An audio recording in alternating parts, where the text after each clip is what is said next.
오늘의 사연 시작합니다. 안녕하세요. 저는 30대 가정주부입니다. 결혼한 지는 2년 정도 되었어요. 이제 막 아이 계획도 하면서 준비를 하려고 했는데 갑작스러운 남편의 해외 발령으로 인해서 결혼한 지 2년 만에 떨어져 지내게 되었습니다. 저도 같이 따라갈까 했지만 치안이 좋지 못한 쪽으로 발령이 나서 가는 거라 아무래도 위험할 것 같기도 하다며 남편이 1년만 기다려 달라고 하더라고요.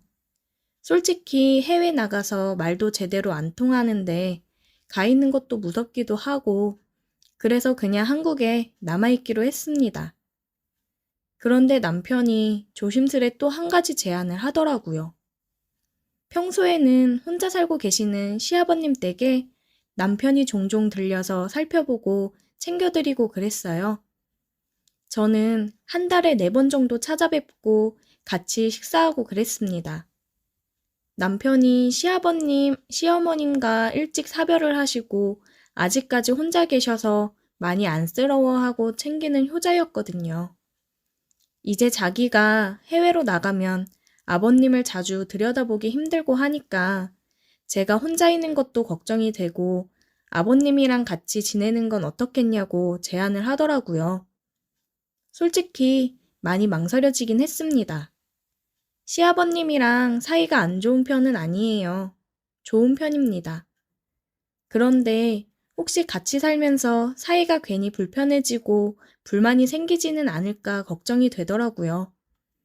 남편이 계속 부탁을 하고 저도 이 큰 집에서 혼자 지내는 게 무섭기도 하고 그래서 알겠다고 했습니다.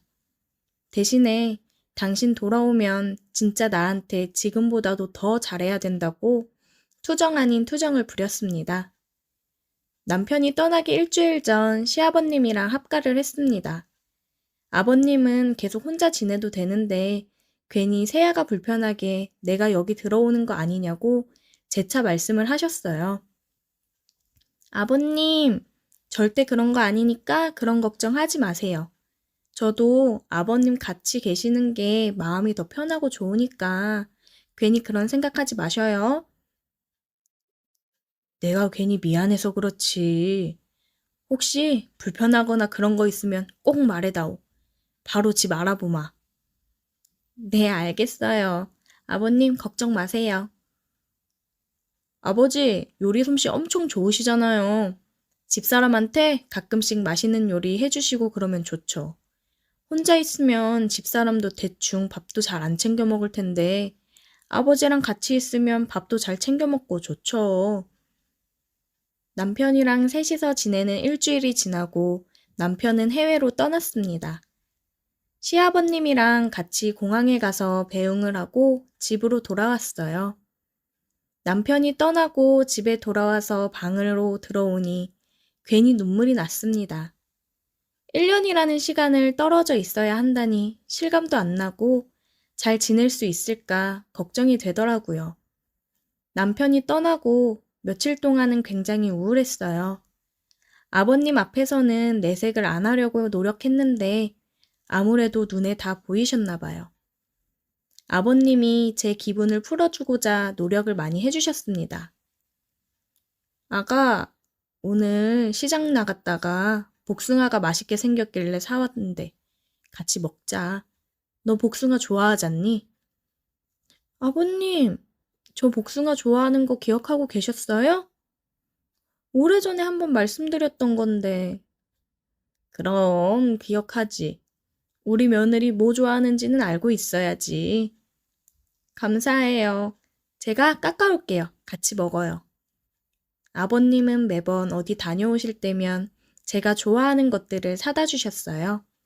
그리고 장을 봐서 맛있는 것도 많이 해주셨습니다. 그런 아버님이 너무 감사했어요.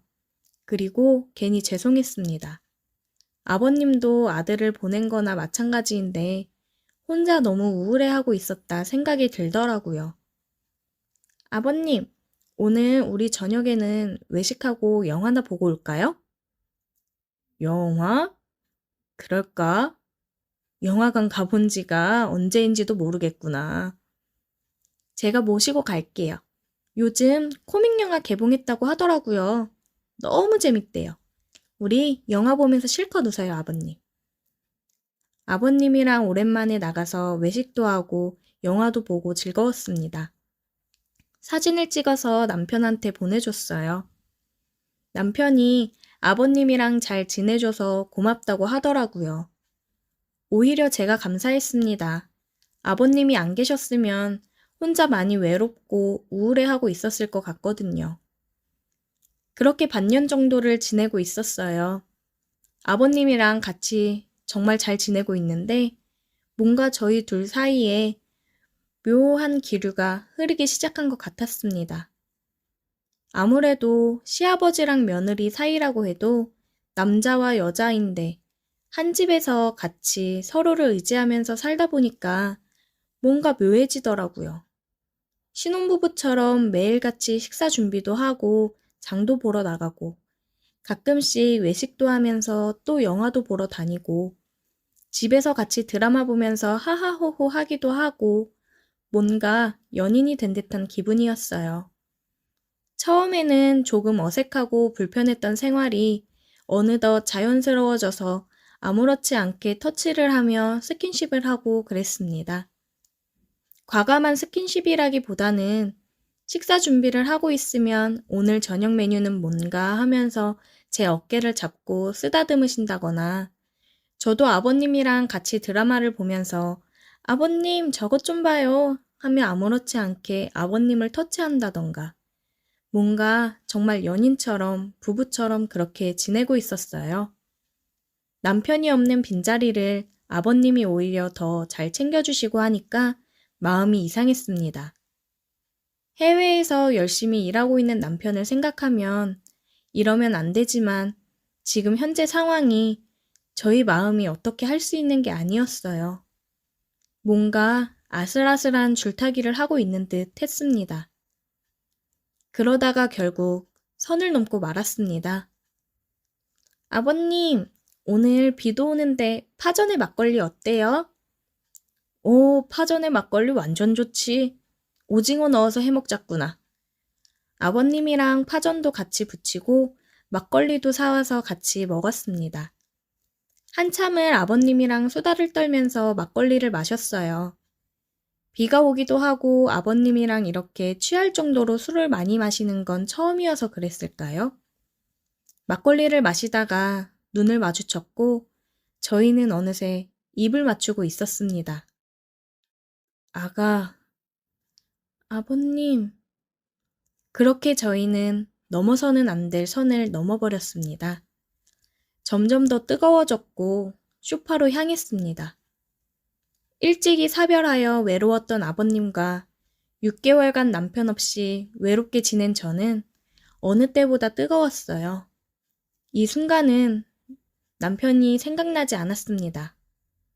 그냥 서로에게 집중을 했어요. 뜨거운 밤을 보내고 아침을 맞이했습니다. 아버님이랑 저는 단순 욕망이 아닌 사랑이라는 감정이 생겨버렸습니다. 이제는 정말 돌이킬 수가 없었어요. 저희는 이제 정말 타오르는 신혼부부처럼 눈을 마주쳤다 하면 키스를 하고 사랑을 나누기 시작했습니다. 그냥 이 순간이 영원했으면 좋겠다고 생각을 했어요. 이따금씩 남편에 대한 죄책감이 생겼지만 일단은 지금에 집중하자 생각을 했습니다. 남편이 오기 전까지 남아있는 6개월에 집중을 하고 싶었어요. 만약 남편이 오더라도 우리의 관계를 비밀로 하고 같이 살아갈지 아니면 정말 이 관계를 끝내야 할지 많은 고민이 됩니다. 이러한 고민을 하고 있다는 것 자체가 정말 잘못된 길이라는 걸 알지만 사람 마음이라는 게 마음먹은 대로 할 수 있는 게 아니니 정말 미치겠네요. 지금도 남편은 아버님이랑 잘 지내줘서 고맙다고 얼른 보고 싶다고 연락을 하고 있는데 그런 아버님과 저는 남편에게 돌이킬 수 없는 상처를 남기고 있으니 아버님과의 관계가 깊어질수록 죄책감은 점점 더 커져만 가네요. 정말 아버님이랑 이런 관계가 될 줄은 상상도 못했는데 이런 일이 생기다니 어디 얘기할 수도 없고 너무 답답한 마음에 이렇게 글을 남겨봅니다. 많은 분들이 저를 욕하시겠죠. 하지만 정말 사랑이라는 건 내 마음대로 할 수 있는 게 아닌 것 같습니다. 지금이라도 이 관계를 끊어내야 하는 걸까요? 오늘의 사연 여기까지입니다. 오늘도 들어주셔서 감사해요. 구독, 좋아요, 알림 설정 부탁드려요. 오늘은 제 마음속 깊은 곳에서 꺼내야 할 이야기를 하려고 해요. 누구에게도 말하지 못했던 감정을 털어놓으려니 솔직히 좀 떨리네요. 하지만 들어주실 거라 믿고 이야기해 볼게요. 몇 년 전 아내를 떠나보내고 나서 혼자가 됐어요. 참, 우리 아내도 대단한 사람이었죠. 젊을 때 돈 한 푼 없는 저 같은 놈 만나서 하고 싶은 거, 가고 싶은 거 다 참고 살았어요. 그리 참고 참다가 애들 다 크고 이제 좀 살만해졌나 싶으니까 떠나버렸어요. 와, 이거 무슨 기막힌 타이밍인가 싶더라고요. 마치 평생 빚 갚느라 죽어라 이랬는데 드디어 빚 다 갚았더니 집주인이 이제 나가세요 하는 느낌이랄까요? 하여튼 그렇게 저 혼자 남았어요. 처음엔 솔직히 속 시원한 것도 있었어요. 아무도 잔소리 안 하고 집안이 조용하니까 편하긴 하더라고요. 아침에 일어나도 거실엔 아무도 없고 밥도 대충 끼니 때우고 TV는 그냥 배경음처럼 틀어놓고 살았죠. 그런데 사람이라는 게 참 간사한 게 처음엔 편한 줄 알았는데 어느 순간부터 정막이 너무 크게 들리는 거예요. 이건 적응이 아니라 그냥 외로움에 익숙해지는 과정이었구나 싶었어요. 그러던 어느 날 아들이 찾아와서 같이 살자고 하더라고요. 처음엔 당연히 아니야. 난 혼자가 편해 하고 거절했죠. 그런데 그날 밤 혼자 텅 빈 거실을 바라보는데 갑자기 그 말이 후회되더라고요. 결국 한참 고민하다가 그래, 같이 살아보자 하고 아들의 제안을 받아들였어요. 그리고 얼마 지나지 않아 아들이 결혼을 하더니 한 여자를 집으로 데려왔어요. 바로 며느리 수진이었죠. 처음 봤을 때 아버님 잘 부탁드려요 하고 환하게 웃는데 어찌나 싹싹하고 밝던지 이 집이 이제 좀 살아나겠구나 싶었어요.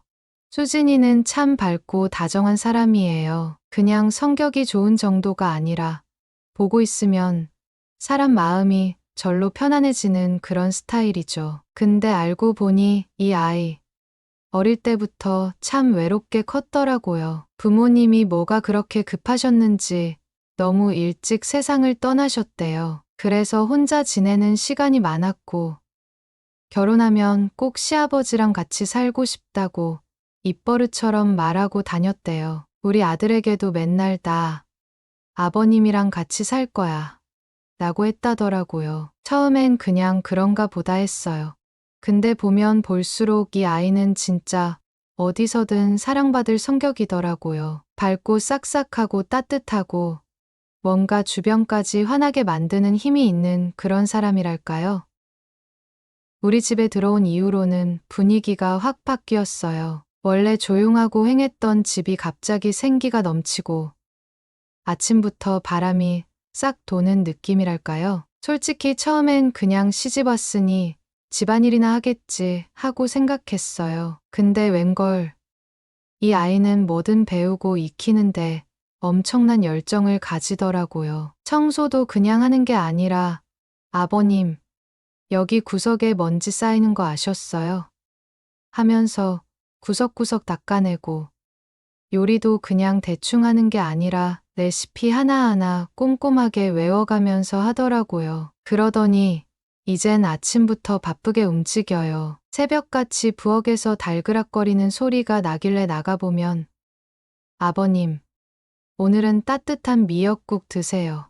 하면서 해맑게 웃고 있어요. 아니, 이게 무슨 VIP 대접도 아니고 처음엔 좀 어색했죠. 근데 사람 마음이 참 간사한 게요. 몇 번 그렇게 챙겨주니까 이제는 아침에 일어나면 저도 모르게 기대하고 있는 거예요. 오늘은 또 뭐가 나올까? 하면서 말이죠. 아버님, 밥 드셨어요? 제가 차릴게요. 아니, 이게 웬걸요? 제가 혼자 대충 끼니 때우는 거 보고 안쓰러웠는지 아침마다 밥을 차려주겠다고 나서는 거예요. 처음엔 그저 그런가 보다 했는데 점점 이게 당연하게 느껴지더라고요. 혼자 찬밥 데워 먹던 시절은 까마득해지고 이제는 아버님, 식사하세요. 한마디만 들어도 괜히 마음이 따뜻해지는 느낌이랄까요? 그러던 어느 날 마당에서 꽃에 물 주는 며느리를 봤어요. 햇살 받으면서 꽃보다 더 환하게 웃고 있는 모습이 참, 뭐랄까. 아, 나 이 사람한테 너무 익숙해졌구나. 너무 편해졌구나. 집안 곳곳에 수진이의 흔적이 스며드는 걸 보면서 마음 한편이 이상하게 찌릿찌릿하더라고요. 근데 이게 단순한 가족애만은 아닌 것 같아서 좀 당황스러웠어요. 그런데 말이죠. 여기서부터가 좀 애매해지기 시작한 거예요. 며느리가 너무 자연스럽게 마치 친딸처럼 편하게 지내다 보니까 어느 순간부터 제가 좀 당황스럽더라고요. 집이니까 편하게 있는 건 당연하죠. 근데 가끔 너무 가벼운 차림으로 휙휙 돌아다닐 때가 있어요. 뭐, 요즘 젊은 애들은 집에서 그럴 수도 있겠죠. 그런데 문제는 저예요. 아니, 나이가 들면 이런 감정이 무뎌질 줄 알았거든요. 근데 웬걸, 이게 오히려 더 예민해지는 느낌이랄까요? 마치 감각이 다시 살아나는 것처럼, 야, 나도 이제 한물 같다 싶었는데, 이상하게 머릿속이 복잡해지는 거예요. 평소라면 그냥 그러려니 했을 건데, 어느 순간부터 신경이 자꾸 쓰이는 거예요. 아니, 나는 아버지고, 그녀는 내 며느리인데, 이게 말이 돼. 말도 안 되지. 근데 가끔씩 스치듯 웃어주고, 습관처럼 아버지, 오늘도 멋지세요. 이런 말이라도 툭툭 던질 때마다, 아니, 심장이 왜 이래? 한 박자 쉬어가는 것 같은 느낌이 들더라고요. 이러면 안 되는데, 진짜 안 되는데 싶은데, 이 감정이 생각보다 쉽게 사라지질 않아요. 아니, 그냥 확 어디론가 도망가고 싶은데, 문제는 이 집이 제 집이라는 거죠. 그러던 그날은 태풍이 미친 듯이 몰아치던 밤이었죠. 아들은 외근 나갔다가 태풍 때문에 발이 묶여서 집에 못 돌아온다고 연락이 왔고, 결국 저랑 수진이 단둘이 남게 됐어요. 처음엔 뭐, 그냥 비 좀 오겠지 싶었어요. 그런데 점심을 먹고 있는데 창문이 덜컹덜컹 흔들리더니 비가 퍼붓는 소리가 장난이 아니더라고요. 마치 집이 통째로 흔들릴 것처럼 그때 봤어요. 수진이 얼굴이 하얗게 질려 있는 거요. 처음엔 단순히 비가 무서운 건가 싶었는데 그녀의 손끝이 부들부들 떨리는 걸 보니 느낌이 이상했어요. 알고 보니 수진이가 어릴 때 부모님이 돌아가신 해에도 이런 태풍이 왔었대요. 혼자 남겨진 어린아이가 방 한구석에서 창문이 덜컹거리는 소리를 들으면서 얼마나 무서웠을까요? 그때의 기억이 깊이 남아서 태풍이 올 때마다 그때 감정이 되살아나는 거라고 하더라고요. 그녀가 숨을 몰아쉬며 창밖을 바라보고 있었어요. 괜찮아. 그냥 비 오는 거야. 금방 지나갈 거야. 어색하게 말했지만 그녀는 눈을 질끈 감고 창문이 흔들릴 때마다 움찔거리더라고요. 그리고 순간 더 강한 돌풍이 몰아치며 창문이 쾅 하고 울리자 그녀가 갑자기 나한테 확 안겨버리는 거예요. 순간 얼어붙었죠. 아니, 이게 뭐야? 죄송해요, 아버님. 그녀가 작은 목소리로 떨리듯 말하는데 아니, 이걸 어쩌라고요? 저도 모르게 손을 들어 그녀의 등을 살살 두드려 줬어요. 괜찮아, 괜찮아. 신경 쓰지 마. 그녀의 온기가 고스란히 전해지는데 심장이 덜컥 내려앉는 느낌이 들었어요. 머릿속에서 경고등이 막 깜빡거리는 것 같았어요. 아니야, 아니야. 이건 그냥 가족끼리의 스킨십일 뿐이야. 그런데도 말이죠. 가만히 그녀를 안고 있으면서 이상하게도 안도감과 함께 뭔가 설명할 수 없는 감정이 차오르는 걸 느꼈어요. 그냥 보호 본능일 거야. 가족이니까. 그렇지. 그런데 이게 정말 단순한 가족 간의 애정이 맞나? 이 생각이 드는 순간 갑자기 두려워졌어요. 태풍이 지나갈 때까지 그녀를 꼭 안고 있었어요. 처음엔 그냥 보호해야 한다는 생각뿐이었죠. 그런데 시간이 지나면서 이상하게 마음이 평온해지는 거예요. 그녀가 제 품 안에서 서서히 숨을 고르고 조용히 잠이 들었을 때 저도 모르게 그녀의 머리카락을 살짝 쓰다듬고 있더라고요. 그 순간 머릿속에서 종소리처럼 울리는 깨달음이 있었습니다. 아, 이거 큰일 났다. 그날 밤 이후로 제 시선이 자꾸 그녀를 따라가더라고요. 아무렇지도 않게 주방에서 음식을 하는 모습, 정원에서 꽃에 물을 주는 모습, 아들과 다정하게 이야기하는 그 순간까지도 저도 모르게 시선을 거두지 못하는 저 자신을 발견할 때마다 속으로 욕이 튀어나왔어요. 야, 이 미친 놈아, 그만해. 그런데 문제는요, 그게 마음대로 안 된다는 거예요.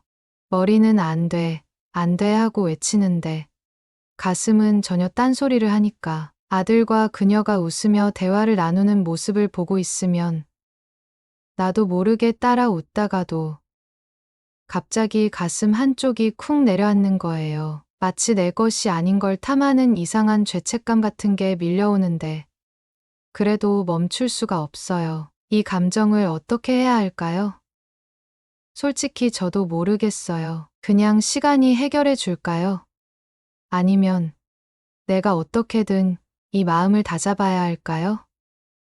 여러분이라면 어떻게 하시겠어요?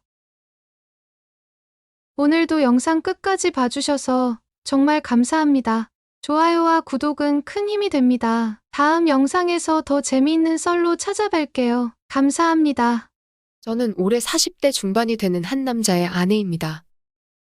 과거에 저는 지울 수 없는 죄를 짓고 말았죠. 남편에게는 한 번도 들킨 적 없지만 죄책감의 익명으로 남아 과거의 저를 고백해봅니다. 솔직히 제가 봐도 저는 타고난 몸매와 호감형 얼굴을 가지고 있어요. 결혼 전에 저를 따라 다니는 사람이 너무 많았지만 엄한 집 때문에 남자와 교제할 만한 시간이 별로 없었습니다. 그러다 21살 때 지금의 남편을 만나게 되었고 제가 너무나도 사랑하는 사람이기에 집안의 엄청난 반대에도 불구하고 어린 나이에 결혼을 하게 되었습니다. 남편은 저보다 7살이 많았고 저희 첫 남자입니다. 물론 부부 생활에도 아무런 문제가 없어요. 그러나 그때 저는 아직 어리고 하고 싶은 것도 많고 욕구도 무척 많았죠. 제가 일찍 결혼을 해서 그땐 결혼한 친구가 한 명도 없었습니다.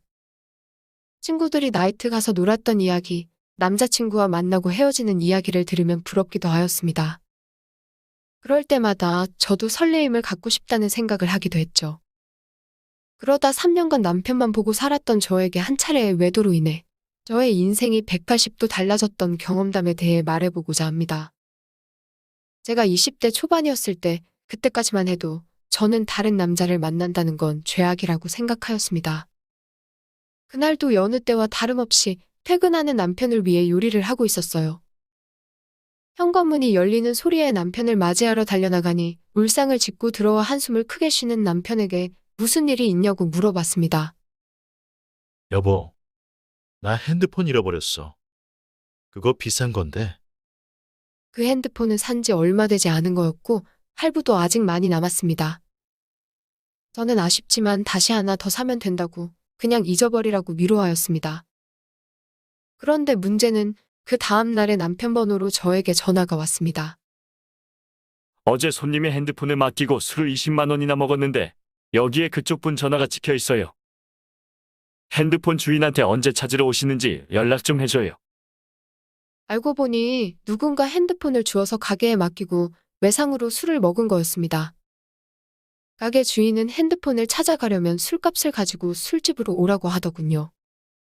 돈이 아까웠지만 그래도 남편이 알면 좋아할 거라는 생각으로 약속한 시간에 맞춰 술집을 찾아갔습니다. 그때 시간이 오후 5시였는데 제가 갔을 땐 이제 막 가게를 열고 있었죠. 문 앞에 주인인 것 같은 젊은 남자가 있었습니다. 저기, 핸드폰을 찾으러 왔어요? 그 남자는 핸드폰이 가게에 있다며 지하 1층인 술집으로 저를 데리고 갔습니다. 핸드폰을 확인하자 남편의 것이 맞긴 했지만 20만 원이라는 술값을 주기는 너무 아까웠습니다.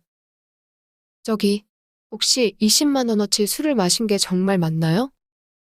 그 남자는 거짓말이 아니고 진짜라고 빨리 20만 원을 지불해야 돌려준다고 하더군요. 속으로 정말 너무 아깝다는 생각이 들었습니다. 그러다 문득 그 남자의 외관을 살펴봤습니다. 턱수염이 풍성한 마초 느낌의 상남자였습니다. 깔끔한 정장만 입고 다니는 제 남편과는 정반대의 자유로운 느낌이었어요. 저도 제가 왜 그랬는지 모르겠지만 갑자기 제안을 하게 되었습니다. 저기, 혹시 20만 원 대신 제가 오늘 밤 일을 해서 갚으면 안 되나요? 어처구니 없는 제안과 함께 저는 얼굴이 빨갛게 달아올랐습니다. 그 남자는 놀라는 듯 하다가 갑자기 술집 문을 걸어 닫으면서 저에게 다가와 키스를 했습니다. 키스만으로도 흥분되는 감정을 주체할 수 없었지만 그 이상으로는 가지 않았습니다. 그렇게 핸드폰을 돌려받은 후 저는 집으로 돌아왔습니다. 이것이 제 첫 외도의 시작이었습니다. 그날 밤 이후로도 술집 주인은 가끔 연락을 해왔지만 저는 받지 않았습니다. 그 뒤로 저는 남편 외에 다른 남자를 만나는 거에 호기심이 생겼습니다. 아는 사람을 만났다가는 남편이 알게 될까봐 걱정이 되었고, 집에만 있는 저로서는 다른 남자를 접할 기회가 많지는 않았죠. 그러다 생각지도 않았던 사람과의 일이 벌어지고 말았습니다. 여름방학이라고 대학생이었던 남편의 동생이 서울 구경을 하고 싶다며 저희 집에 놀러 왔었습니다. 나이 차이도 얼마 안 나고 저도 대입 시험을 본 지가 엊그제 같아서 이런저런 얘기를 하면서 금방 친해졌습니다. 그리고 넉살이 좋은 도련님은 형수님 하면서 저를 잘 따랐습니다. 도련님이 놀러 나갔다가 비가 무척 내려서 집에 일찍 온 날이었습니다. 당연히 남편은 출근을 했었지요. 우산을 미처 준비하지 못한 터라 비를 흠뻑 맞고 집에 들어온 도련님에게 갈아입을 옷을 가져다 주며 씻으라고 하였습니다. 그리고 거실에서 단둘이 과일을 먹으면서 이런저런 이야기를 나누었습니다. 그런데 그날따라 제가 눈을 마주치면 도련님은 어색한 듯 피했었는데 그 묘한 느낌이 아직도 생각이 나네요. 저는 어색한 기운을 깨고 싶어서 머리에서 생각나는 대로 질문을 막 던졌습니다. 도련님은 애인 있어요? 아니요, 없어요. 형수님 같은 이쁜 여자 있으면 소개시켜 주세요. 나 같은 여자 있으면 결혼할 거야? 당연하죠. 한치의 고민도 없이 말하는 도련님을 보며 이상한 충동이 일어났습니다. 저도 모르게 도련님에게 다가가 입술을 맞고 말았죠. 제가 이렇게 적극적인 여자인 줄은 꿈에도 몰랐습니다. 잠시 얼어있던 도련님은 적극적으로 입을 열고 부비기 시작했습니다. 그 일이 있고 나서 남편에게는 도련님 서울 구경시켜준다고 말을 하고 한 달 동안은 대놓고 데이트를 한 것 같습니다. 그 나이 또래의 연애를 다시 하는 것 같은 기분에 며칠간은 신났었습니다. 하지만 그것도 그리 오래가지는 못했습니다. 터미널에서 도련님을 보내고 나니 그 뜨거웠던 마음도 금방 식어버렸습니다. 몸에서 멀어지니 마음도 멀어지더군요. 그렇게 여름이 지나고 날씨는 조금씩 선선해지기 시작했습니다. 심심한 마음에 남편 몰래 채팅이라는 것을 했지만 누군가와의 만남을 갖지는 못했습니다. 그러다 추석이 다가왔습니다. 저희 시댁과 친정은 서울과 2시간 떨어진 지방에 있습니다. 연휴 전날부터 신나게 명절 음식하고 설거지하고 집안에 하나밖에 없는 며느리라 몸이 파절이가 되도록 일을 했어요. 그리고 명절 다음 날 아침에 친정집에 가려고 준비를 하는데 시어머님이 점심을 먹고 가라고 하셨죠. 순간 너무 짜증이 났지만 얼굴에 최대한 티를 안 내고 있었죠. 그리고 남편이 그날따라 너무 민기적대는 겁니다. 끝내 남편을 방으로 데리고 와서 밖에 들리지 않게 작은 소리로 말다툼을 했습니다. 태도를 똑바로 하라고요. 우리 부모님도 나보고 싶어 한다고 하면서 감정이 안 좋은 채로 친정집으로 향했습니다. 남편은 친정에서도 기분이 안 좋은 티를 숨기지 못했고, 저는 그럴 거면 그냥 가라고 말했습니다. 그랬더니 화가 난 남편은 저녁에 볼 일이 있다고 말하며 먼저 집에 올라가 버렸습니다. 무슨 일이 있냐는 친정엄마의 물음에 저는 별거 아니라고 답하고 방에 들어와 분을 삭혔습니다. 그리고 일하고 싸우느라 그동안 못 봤던 핸드폰을 열어 메시지를 확인하였습니다. 마침 초등학교 동창 중 한 명에게 연락이 와 있었습니다. 동창회를 하니 꼭 나와달라는 메시지였고, 오늘은 술을 꼭 마셔야겠다는 생각에 서둘러 준비를 하고 동창회에 나갔습니다. 자리에 나가니 이미 한 20명 정도가 모여 있었습니다. 졸업하고도 연락을 하는 친구도 있었지만 졸업하고 처음 보는 친구도 있었죠. 그중에 눈에 띄는 친구가 있었어요. 초등학교 때 어린 눈에도 너무나도 도시 아이처럼 깔끔했었던 제 짝꿍 현진이었습니다. 그 아이는 공부와 운동을 모두 잘했었고 어릴 적에 잠시나마 좋아했었죠. 제 기억상 그 아이도 저를 좋아했었고 동네도 가까워서 자주 어울렸었네요. 지금 생각하면 유치한 편지도 주고 받았었는데 그 자리에 있는 현진이의 모습을 보자 너무 반가웠습니다. 현진이는 6학년 때 전학을 가서 그 이후로는 처음 봤고 멀리서 봐도 어릴 적 모습이 상당히 많이 남아있었죠. 그때의 기억이 새록새록 났습니다. 저는 술자리가 진행되자마자 그 아이의 옆자리로 옮겨갔습니다. 그렇게 현진이와 자리를 같이 하게 되었죠. 잘 지냈냐며 하면서 어떻게 전학 가고 연락을 한 번 안 할 수가 있냐고 물었습니다. 남편이 많이 사랑해주니? 저는 현진이에게 아무 말 없이 술을 한 잔 따라주었습니다. 현진이는 미혼에 애인도 없었고 그냥 학교를 다니고 있다고 말하더군요. 여자들이 눈이 다 삔 것인지 이렇게 멋있는 애를 혼자 놔두다니. 현진이가 말을 계속해갈수록 저는 그에게 점점 빠져버리고 말았습니다. 하지만 저는 결혼한 여자였고 현진이도 저를 나쁜 여자로 볼까봐 신경이 쓰였습니다. 술자리가 끝나갈 때쯤 애들은 하나둘씩 빠져나가기 시작했습니다. 저도 집에 가야 할 때가 되었죠. 그런 제가 인사를 하고 나오자 현진이도 따라 나왔고 택시를 찾으러 같이 걷기 시작했습니다. 슬며시 제 손을 잡아오는 현진이를 쳐다보니 저를 보며 씩 웃더라고요. 또 다시 설레임은 찾아왔고 저희는 한동안 말없이 걸었습니다. 우리 이러니까 꼭 애인 같아. 저는 가볍게 웃어 넘겼습니다. 현진이는 손을 놓더니 제 허리를 감싸었고 저를 끌어당겼습니다. 서로 끌어안다시피 해서 길을 걸었습니다. 택시를 타면 금방 헤어질 것 같은 생각이 들었죠. 그래서 현진이와 친정집까지 걸었습니다. 현관 앞에서 현진이는 저를 물끄러미 쳐다보더니 제 볼에 뽀뽀를 쪽 하고는 부끄러운 듯 급하게 인사하며 뛰어갔습니다. 남편하고 안 좋은 상황에서 그를 만난 건 정말 사막의 오아시스를 찾은 기분이었습니다. 우리는 종종 만남을 가졌고 제가 서울로 올라가서도 계속 연인으로 지냈습니다. 그러다 현진이도 장가를 가게 되었고 그렇게 우리의 만남은 끝이 나는 줄 알았습니다. 저도 중간중간 다른 남자도 몇 번 만나봤고요. 하지만 정말 사랑이라 느낀 건 그였던 것 같습니다. 결국 저희는 재회를 하고 말았죠. 그리고 놀랍게도 40이 넘는 지금까지도 만남과 관계를 계속 가지고 있습니다. 저의 두 번째 서방님이죠. 이제 더 이상의 사랑은 찾지 않고 저의 마음속 진짜 서방님만 바라보며 살아보려 합니다.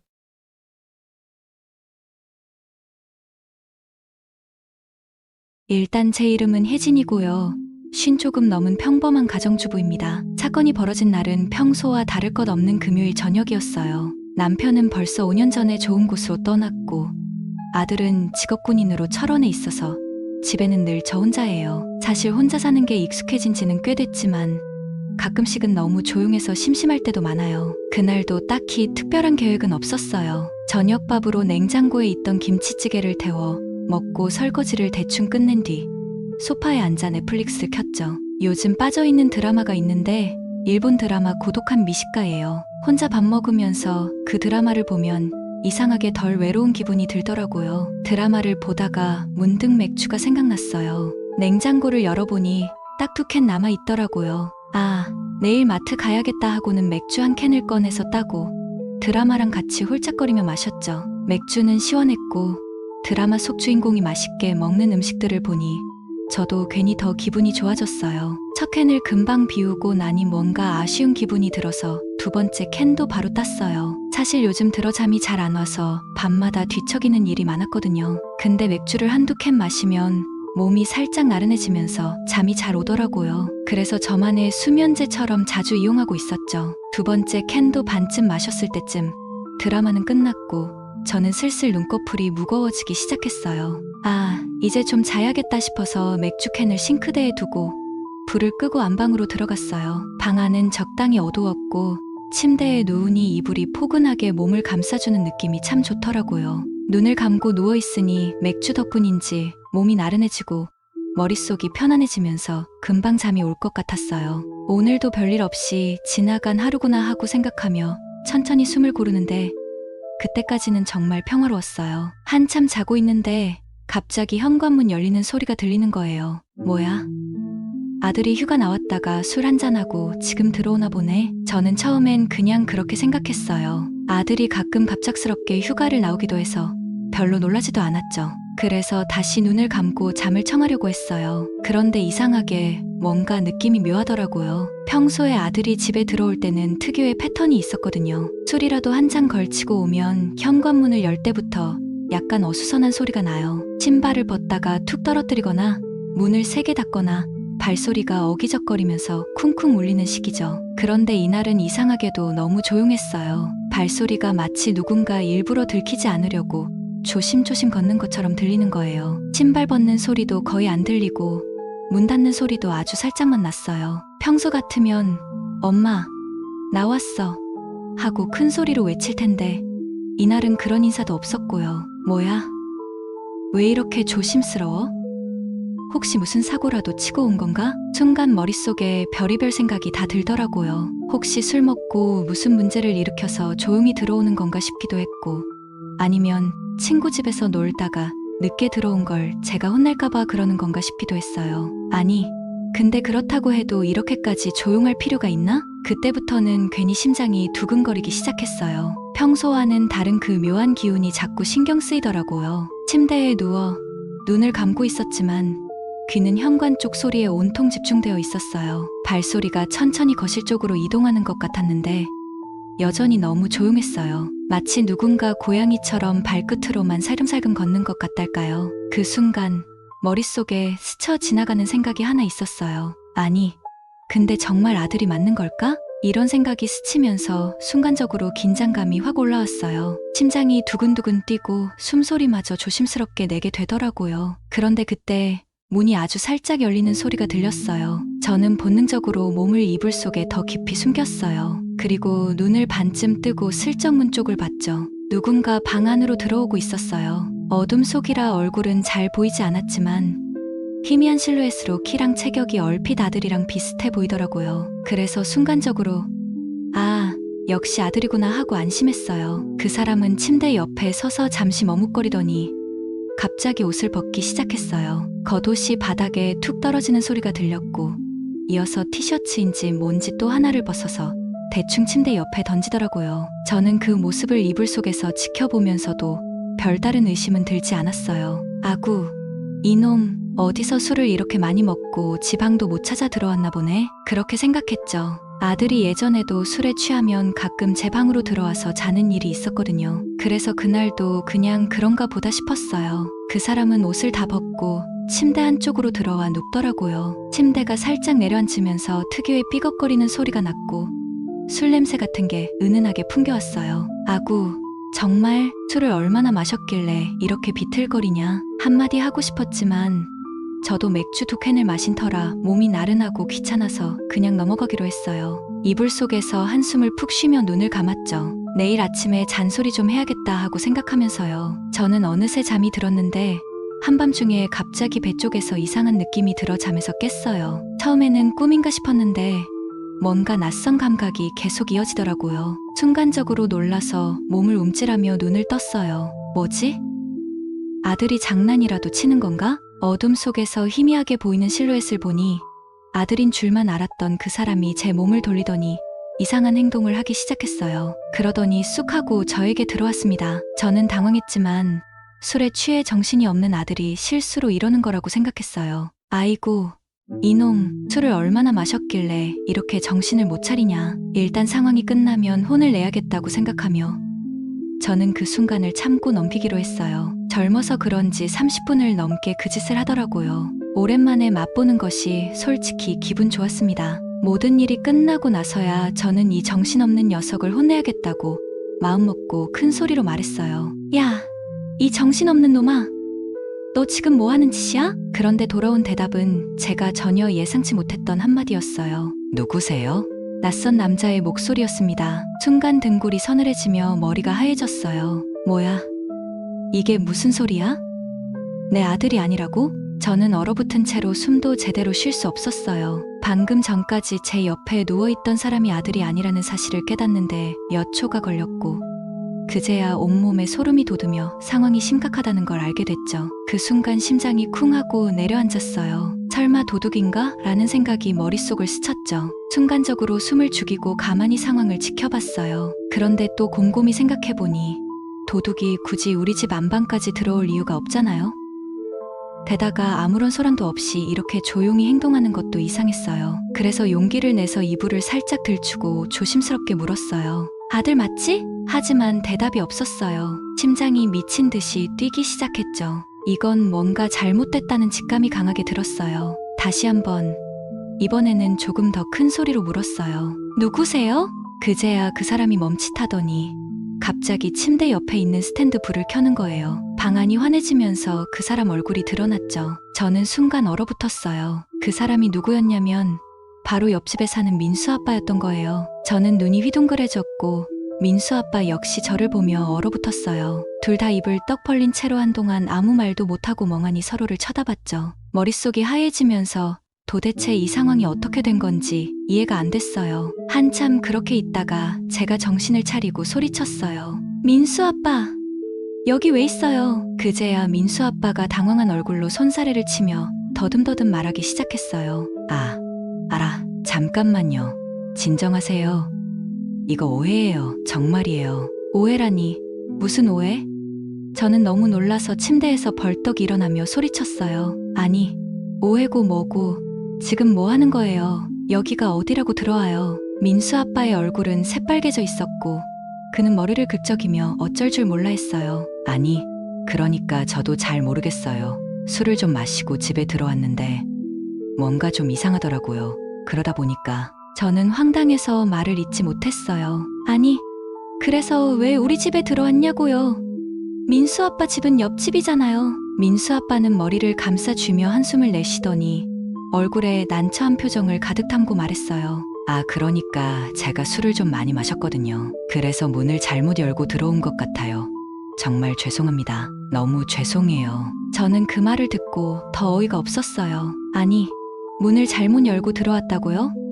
우리 집이 민수 아빠 집이랑 비슷하게 생겼어요. 그는 고개를 푹 숙이며 한없이 미안한 표정을 지었어요. 아니요, 근데 술에 취해서 그런지 그냥 문이 열리길래 제 집인 줄 알았어요. 진짜 죄송합니다. 정말이에요. 저는 한숨을 쉬며 머리를 감쌌어요. 상황은 이해가 안 되지만 일단은 민수 아빠가 술에 취해 실수로 우리 집에 들어왔다는 게 그나마 말이 되는 설명이었죠. 그렇게 민수 아빠는 자신의 실수를 몇 번이고 사과했지만 이상하게도 집으로 돌아갈 생각을 하지 않았어요. 저는 당황스러운 마음에 이제 집에 가셔야죠. 옷 입으세요. 라고 몇 번이나 말했지만 그는 여전히 머뭇거리며 자리를 뜨지 않았어요. 그러다 갑자기 민수 아빠가 술 기운이 다시 올라온 것처럼 비틀거리며 저를 바라보더니 믿기 힘든 말을 꺼냈어요. 여보, 나 물 한 잔만 줘. 저는 순간 귀를 의심했어요. 여보라니? 설마 한 번 했다고 이 사람이 지금 제정신이 아닌 게 분명하다고 생각했죠. 하지만 술에 취한 사람과 싸워봤자 소용없을 것 같아서 일단 물을 가져다 주기로 했어요. 부엌으로 가서 물을 따라오면서도 속으로는 이 사람 정말 왜 이러는 거야? 빨리 집에 가야 할 텐데라는 생각뿐이었죠. 물을 따라 방으로 돌아오니 민수 아빠는 침대에 앉아 멍하니 천장을 바라보고 있었어요. 저는 물을 건네며 조심스럽게 말했어요. 여기요. 물 드시고 이제 집에 가세요. 민수 아빠는 물을 받아들고는 한 번에 벌컥벌컥 마셨습니다. 마치 오랫동안 목이 말랐던 사람처럼 시원하게 물을 들이킨 뒤 컵을 내려놓더니 갑자기 저를 바라보며 엉뚱한 말을 내뱉었어요. 또 먹는다. 저는 그 말을 듣고 순간적으로 얼어붙었어요. 또 한다고. 뭐라고요? 무슨 말을 하는 거예요? 저는 눈을 동그랗게 뜨고 민수 아빠를 쳐다봤지만 그는 이미 술기운에 정신이 반쯤 나간 상태였어요. 제가 한 말이 들리긴 하는 건지 아니면 자신만의 세계에 빠져 있는 건지 알 수 없었어요. 그는 고개를 천천히 끄덕이며 혼잣말처럼 중얼거렸어요. 그의 말투는 어딘가 흐릿했고 눈빛은 초점이 맞지 않았어요. 저는 이 상황이 점점 더 이상하게 느껴졌어요. 그래서 단호하게 말했죠. 민수 아빠, 지금 무슨 상황인지 아세요? 여기는 제 집이에요. 그리고 지금 당장 집으로 돌아가셔야 해요. 민수 엄마가 걱정하실 거예요. 하지만 그는 제 말을 제대로 이해하지 못한 듯 갑자기 제 손을 붙잡았고 그렇게 거사를 또 한 번 치르고 말았죠. 20년 만에 하니 처음은 아팠지만 두 번째는 그럭저럭 나쁘지 않았어요. 민수 아빠는 결국 우리 집 안방에서 잠들어 버렸고 저는 어쩔 수 없이 거실 소파에 이불을 깔고 자야 했어요. 밤새도록 뒤척이며 잠을 설쳤죠. 이런 일이 왜 나에게 일어나야 하는지 억울하기도 하고 피곤하기도 했지만 이미 벌어진 일이라 어떻게 할 수도 없었어요. 다음날 아침 민수 아빠는 부스스 일어나더니 얼굴이 새빨개진 채로 연신 고개를 숙이며 사과했어요. 정말 죄송합니다. 어제 제가 너무 취해서 민폐를 끼쳤네요. 다시는 이런 일 없을 겁니다. 저는 피곤한 얼굴로 그를 쳐다보며 말했어요. 다시는 이런 일 없었으면 좋겠어요. 민수 엄마도 걱정하셨을 거예요. 얼른 집으로 들어가세요.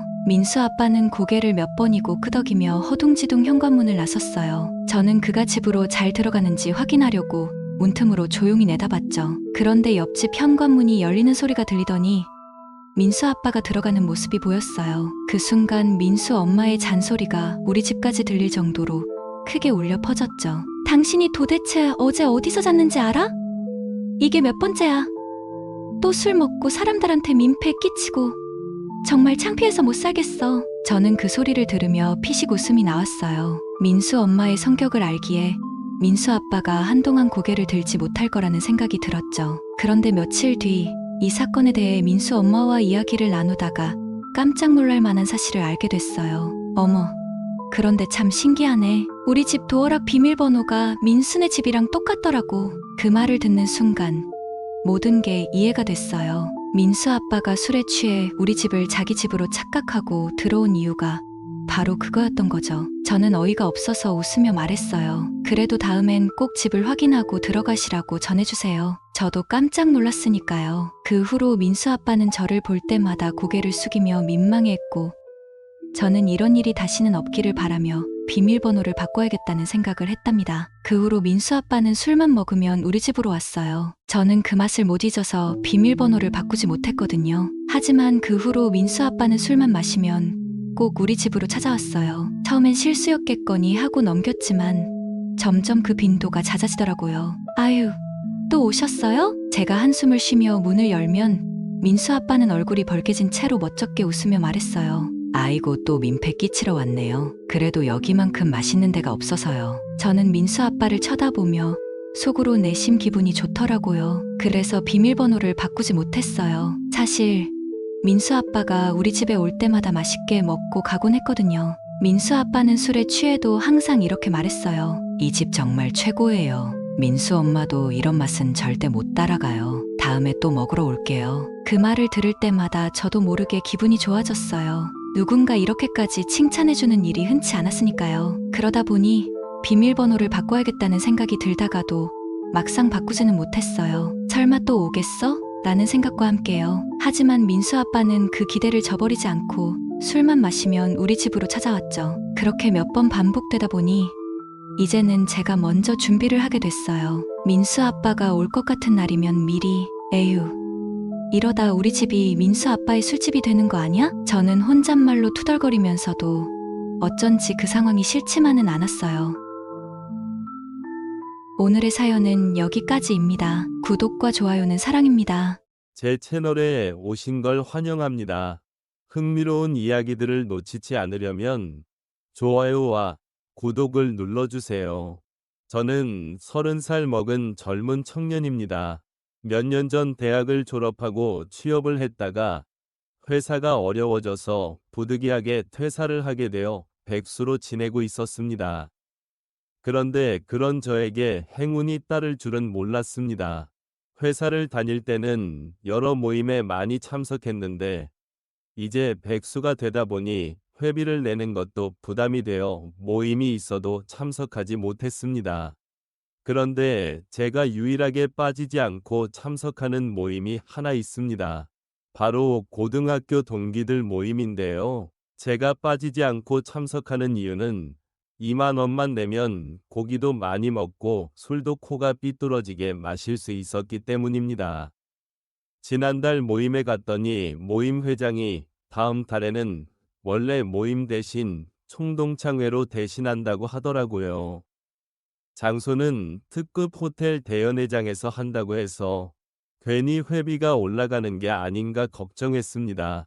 그런데 친구가 그러더군요.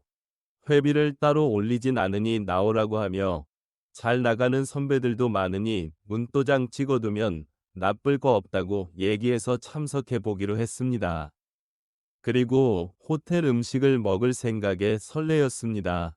총동창회 당일이 되었고 오랜만에 말끔하게 손질한 양복을 차려입고 참석했습니다.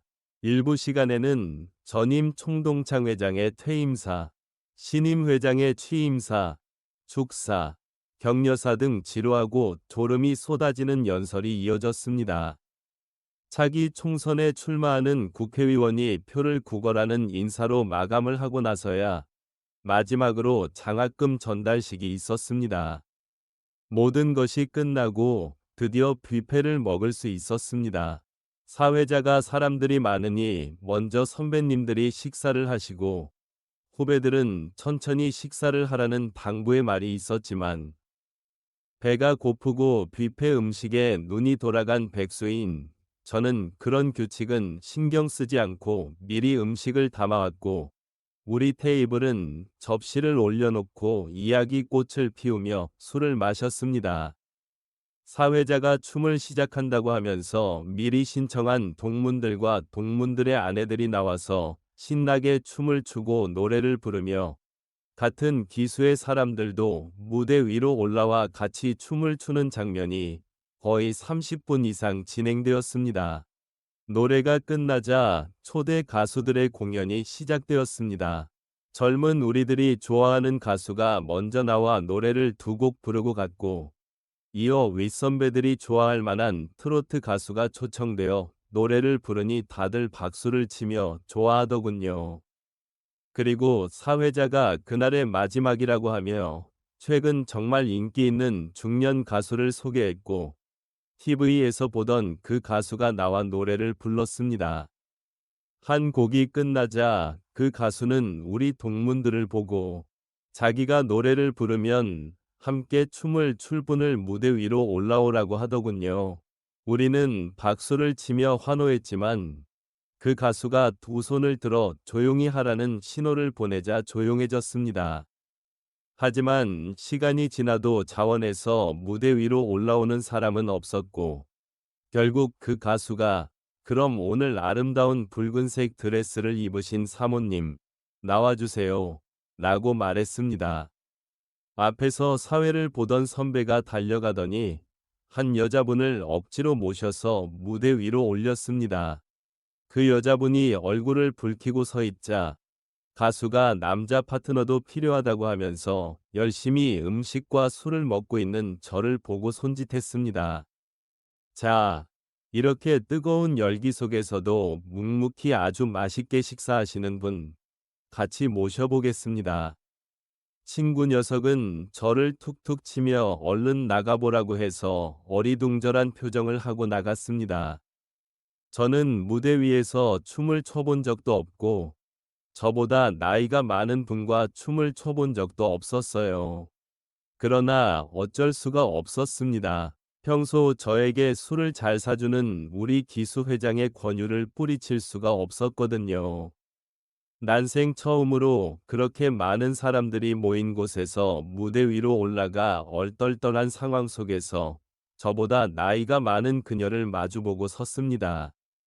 그리고 음악이 흐르자 가수는 우리를 멀리서 쳐다보며 노래를 불렀습니다. 막상 품에 안고 춤을 추다 보니 나이 먹은 여자도 여자는 여자라 부끄럽더군요.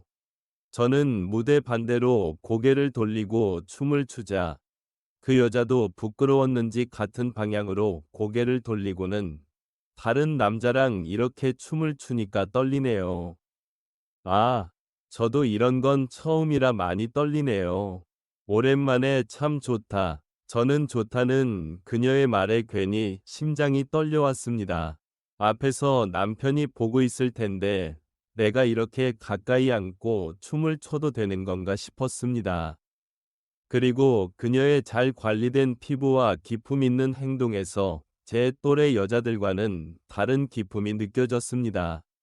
그런데 그녀도 제가 마음에 들었는지 저에게 환한 미소를 지으며 제 귓가에다 이따가 뒤쪽에서 보자 고 말하더군요.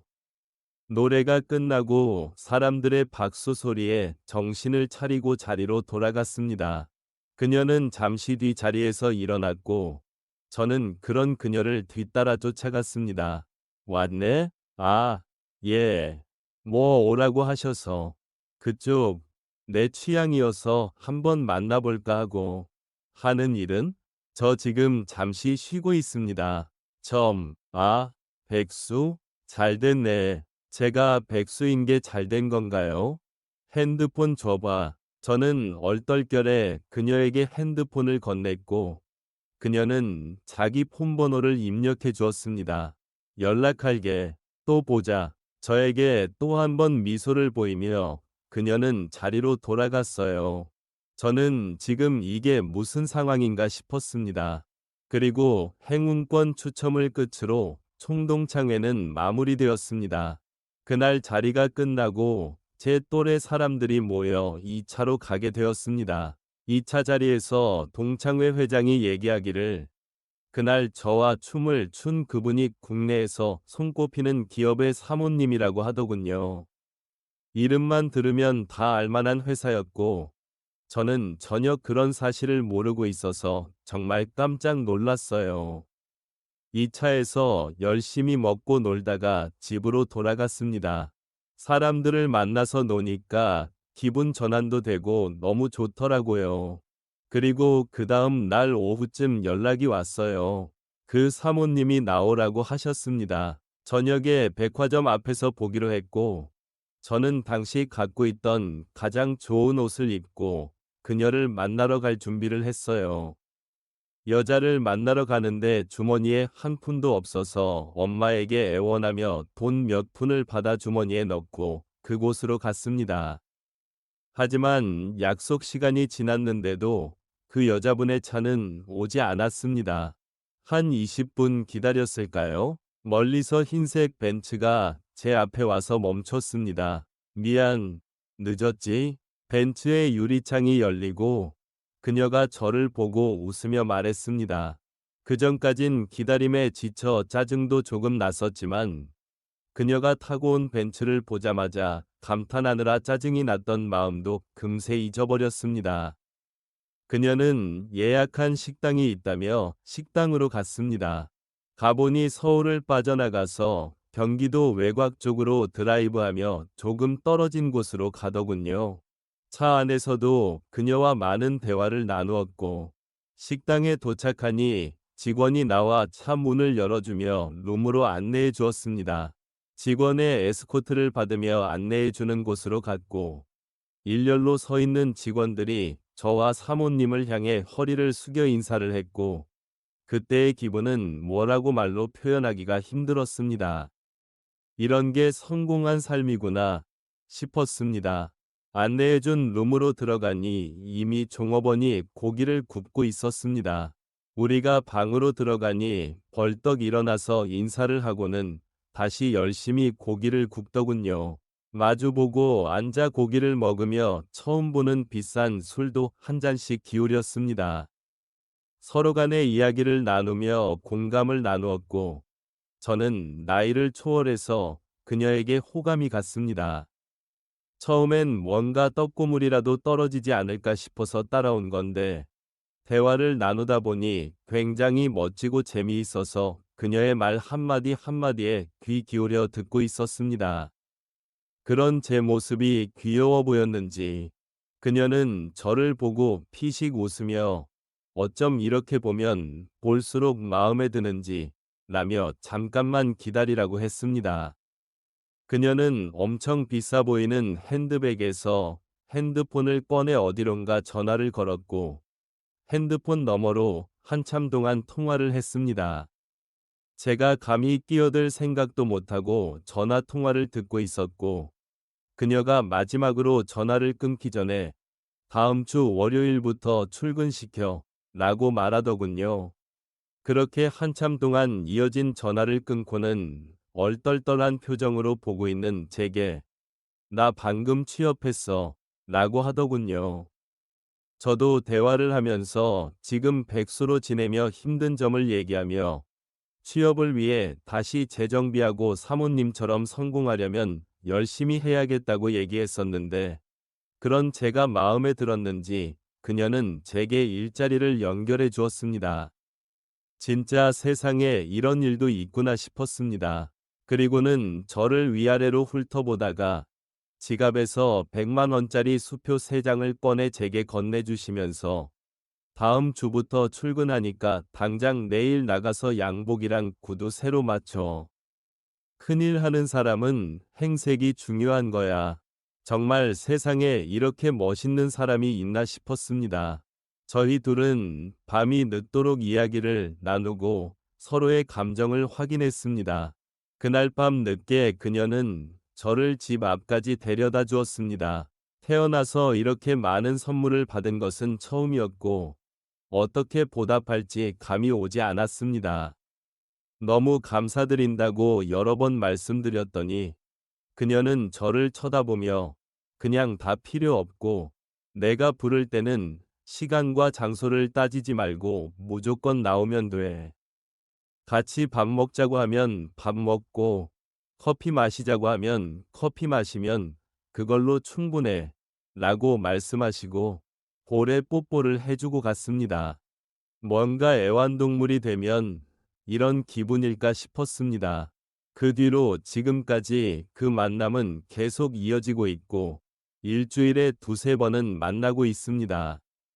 만나서 고민도 들어주고 데이트도 하면서 항상 제게 과분할 정도로 큰 선물을 안겨주고 갑니다. 그럴 때면 저도 그런 선물에 보답하듯 그녀를 더 즐겁고 뜨겁게 해주고 있습니다. 정상적인 관계라고는 생각하지 않지만 서로가 서로에게 만족을 얻고 주고받을 수 있는 관계라면 저는 괜찮다고 생각해요. 이런 일을 영화에서나 봤지 실제로 일어날 거라고는 생각하지 못했었는데 그 주인공이 저일 줄은 정말 몰랐습니다. 제 이야기를 들어주셔서 감사합니다. 좋아요와 구독을 눌러서 저를 응원해주세요. 응원해주세요. 응원해 오늘의 사연 시작합니다. 저는 평범하게 직장을 다니고 있는 여자입니다. 남들처럼 평범하게 살고 싶은데 무엇 하나 평범하지 못한 이 삶이 원망스러워 이렇게 글을 남겨봅니다. 저에게는 2살 차이 나는 동생이 있어요. 생활고로 많이 시달렸던 시기가 있었는데 그때 엄마가 저희를 버리고 집을 나갔습니다. 그래서 아빠 밑에서 컸어요. 실은 그냥 동생이랑 둘이서 서로 의지하며 살아온 거죠.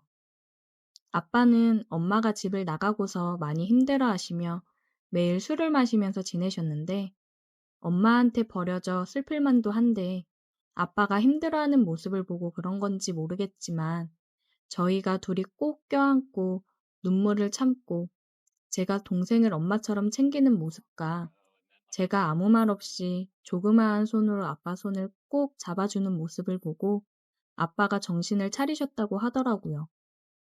그래서 아빠는 돈을 많이 벌기 위해서 해외로 나갔다 온다며 12살이었던 저에게 통장이랑 체크카드 사용법을 알려주시며 제가 동생을 잘 돌봐야 된다고 거듭 강조를 하셨고 고모에게 가끔 저희를 봐달라고 부탁을 해놓겠다고 하더라고요.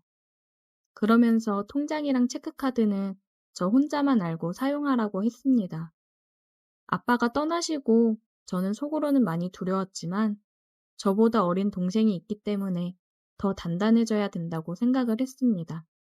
요리책을 하나 구입해서 동생에게 밥을 차려줬고 청소며 빨래 등 집안일을 하나씩 하기 시작했어요.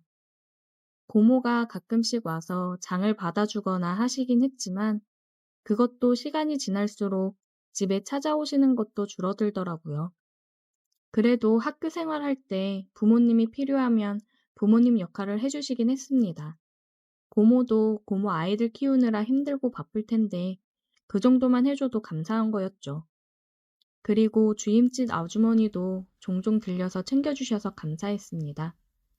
매달 아빠가 보내주시는 돈에서 월세를 내고 생활하는 데 필요한 것들을 최소한으로 사고 최대한 아꼈어요. 내가 아끼고 돈을 모아놓으면 아빠가 더 빨리 한국으로 들어올 수 있지 않을까 싶었습니다. 아빠랑 연락은 고모가 있을 때 아주 짧게 잠깐 하거나 했어요. 동생도 감사하게 사고 한 번 안 치고 잘 자라주었어요. 옷도 몇 년에 한 번 사주고 운동화도 다 다를 때까지 신고 투정 부릴 만도 한데 오히려 운동화 빨리 망가질까봐 남자애들은 특히나 축구며 뛰어노는 걸 많이 하는데 동생은 그게 걱정이 되어 제대로 친구들이랑 어울려 놀지도 못하더라고요. 마음이 너무 아팠습니다. 힘들어도 동생이랑 의지하면서 아빠가 돌아오시기를 기다렸어요. 정말 많은 세월이 흘러서 제가 고등학교 1학년 때 아빠가 돌아가셨어요. 갑자기 심장마비가 왔다고 하더라고요. 아빠가 돌아와서 함께 살 날만 기다렸는데 아빠가 원망스러우면서도 먼 해외에서 혼자 일만 하시다가 돌아가셨을 거라 생각하니 마음이 너무 아프고 죄송스럽더라고요. 아빠가 보험을 들어놓은 게 있어서 사망보험금이 나왔는데 액수는 그렇게 크지는 않았고 주인집 아주머니가 월세도 많이 줄여주셔서 저희는 그곳에 계속 살 수 있었어요. 고등학생이 되어서 알바를 시작했습니다. 아무래도 학교 끝나고 알바를 하는 거라 집에 와서 집안일을 신경 쓸 겨를이 없더라고요. 근데 고맙게도 동생이 제가 알바하고 오면 집안일도 다 해놓고 밥도 준비해놓고 있고 그랬어요. 동생도 저도 너무 일찍부터 철이 들어버린 거죠. 동생이랑 저는 잘 때도 서로 꼭 껴안고 자거나 서로에 대해 애착 같은 게 많이 심한 편이었어요. 이 세상에는 우리 둘밖에 없다고 생각을 했거든요. 저는 내가 돈을 벌어서 동생 많은 공부를 제대로 시켜야겠다 생각을 해서 고등학교 자퇴를 했습니다. 그리고 검정고시를 준비했고 알바를 열심히 했어요. 알바를 안 하는 시간에는 공부를 했습니다. 하루가 너무 부족했어요. 그나마 동생이 집안일을 도와줘서 버티며 할 수 있었던 것 같습니다. 그렇게 열심히 살고 있었는데 동생이 크면 클수록 제가 동생을 마냥 동생으로 보고 있는 게 아니라 남자로 생각하고 있다는 걸 깨달았어요. 동생을 사랑하게 돼버린 거예요. 애써 현실을 부정하려고 했고 알바를 더 늘려서 동생과 좀 떨어져 있는 시간을 늘려보자 생각을 했어요. 너무 둘이서 붙어 있어서 그런 걸 거라고 애써 합리화했습니다. 제가 알바가 늦게 끝나니까 동생이 집 앞에 마중을 나와 있더라고요. 왜 요즘 이렇게 늦냐면서요. 누나, 요즘 왜 이렇게 늦게 들어와? 아, 알바를 하나 추가했더니 이쯤 끝나. 누나, 그러면 너무 힘들잖아. 내가 알바 하나 할 테니까 하나는 그만둬. 누나도 쉬어야지. 걱정 마. 그리고 누나는 알바하는 거 재미있어. 여러 가지 경험도 해볼 수 있고, 살면서 경험이 제일 중요한 거야. 너는 공부만 열심히 해. 누나는 그거면 되니까. 얼른 들어가자. 내가 안마해줄게. 그렇게 동생이랑 서로 의지하면서 둘 다 성인이 되었어요. 동생은 지금 군 제대를 하고 나서 대학에 재학 중이고 이제 졸업만을 앞두고 있습니다. 저는 계속 알바를 하다가 알바 사장님께서 저를 좋게 봐주셔서 아시는 분 회사에 소개를 해줘 취직을 해서 직장 생활을 하고 있습니다. 너무 감사하죠.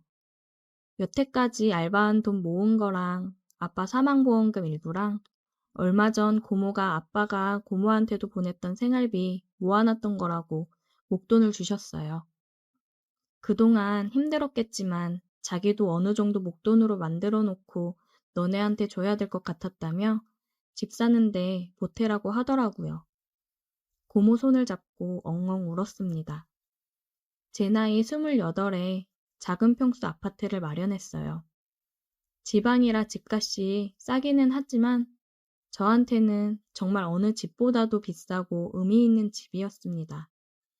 정말 계약을 했을 때도 동생이랑 부둥켜 안고 눈물 콧물 흘리며 울었어요. 그리고 아파트 입주를 하고 동생이랑 집에서 고기를 구워 먹자고 했습니다. 고기를 먹으면서 술을 마시는데 정말 그동안 고생했던 모든 것들이 스쳐 지나가더라고요. 처음으로 맘 편히 술을 먹어본 것 같아요. 모든 맘고생이 끝나고 술이 들어가니 동생이나 저나 이성의 끈이 끊어져 버렸습니다. 서로 마음이 있다는 걸 알고 있었어요. 하지만 애써 부정해 왔습니다. 어떻게 서로 사랑하지 않을 수가 있겠어요. 동생을 위해 헌신하며 애쓰는 누나. 그런 누나에게 짐이 되지 않으려고 열심히 도와주는 동생. 서로가 너무 안쓰럽고 애틋하죠. 우리에게는 정말 어렸을 때부터 둘뿐이었으니까요. 정말 이러면 안 되는 걸 아는데 저희 둘은 넘어선 안 될 선을 넘어버리고 말았습니다. 서로의 눈을 보며 사랑을 느꼈고 둘 다 눈물을 흘리면서 키스를 했어요. 그 어느 때보다도 뜨거웠습니다.